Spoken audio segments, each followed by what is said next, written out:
দীর্ঘ ১৯ বছর পর শিশু কিশোরদের প্রতিভা অন্বেষণের জনপ্রিয় অনুষ্ঠান নতুন কুড়ি আবারও ফিরছে বাংলাদেশ টেলিভিশন অর্থাৎ বিটিভিতে। নতুন কুড়ি ফেরার খবর প্রকাশিত হওয়ায় দর্শকদের মধ্যে আনন্দ এবং উচ্ছ্বাসের জোয়ার বইছে। সামাজিক যোগাযোগ মাধ্যমে বিটিভি মঙ্গলবার রাতে তাদের নিজস্ব পেজে এই তথ্য জানায়, যা ভক্তদের জন্য এক সুখবর হিসেবে দেখা দিয়েছে।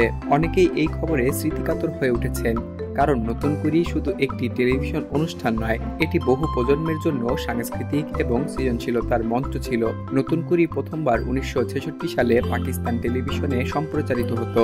বাংলাদেশের স্বাধীনতার পর এই অনুষ্ঠান বিটিভিতে পুনরায় শুরু হয় এবং দেশীয় সাংস্কৃতিক ঐতিহ্যের এক অবিচ্ছেদ্য অংশে পরিণত হয়। ১৯৭৬ সালে মোস্তফা মনোয়ার প্রযোজনায় বিটিভিতে একটি রিয়ালিটি শো হিসাবে এটি চালু হয়। সে সময় অনুষ্ঠানটি শিশু কিশোরদের গান, নাচ, অভিনয়, আবৃত্তি এবং অন্যান্য শিল্পকলার মাধ্যমে তাদের প্রতিভা উন্মোচনের জন্য বিশেষভাবে পরিচিত হয়ে ওঠে। ২০০৬ সাল পর্যন্ত নতুন কুড়ি নিয়মিত সম্প্রচারিত হয় এবং তখন এটি তুমুল জনপ্রিয়তা অর্জন করে। অনুষ্ঠানটি কেবল প্রতিযোগিতা নয়, বরং দেশের প্রজন্মের পর প্রজন্মের তরুণ প্রতিভাদের বিকাশের মঞ্চ হিসেবে কাজ করেছিল।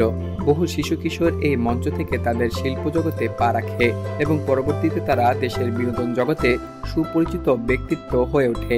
এই শিল্পীদের মধ্যে উল্লেখযোগ্য হলেন অভিনেত্রী তারানা হালিম, রুমানা রশিদ ঈশিতা, তারিন জাহান, মেহের আফরোজ শাওন, নুসরাত ইমরোজ তিশা, জাকিয়া বারি মম, মমালিকা কর্মকার, সাবরিন সাকা মিম, আজাদ রহমান শাকিল এবং গায়িকা শামিনা চৌধুরী। এছাড়াও রয়েছেন মাহবুবা মাহনুর চাঁদনী। চলচ্চিত্র, টেলিভিশন, নাট্যগান এবং সঙ্গীত জগতে তারা সকলে নিজেদের বিশেষ ছাপ রেখেছেন। তবে ২০০৬ সালে বিভিন্ন কারণে অনুষ্ঠানটি বন্ধ করে দেওয়া হয়। বিটিভির আর্থিক সংকট, বেসরকারি চ্যানেলের উত্থান এবং দেশের গণমাধ্যম পরিস্থিতির পরিবর্তনের কারণে দেশের জায়গায় জায়গায় অডিশন প্রক্রিয়া, সরাসরি সম্প্রচার এবং বিচার প্রক্রিয়াকে টিকিয়ে রাখা ক্রমশ চ্যালেঞ্জিং হয়ে ওঠে।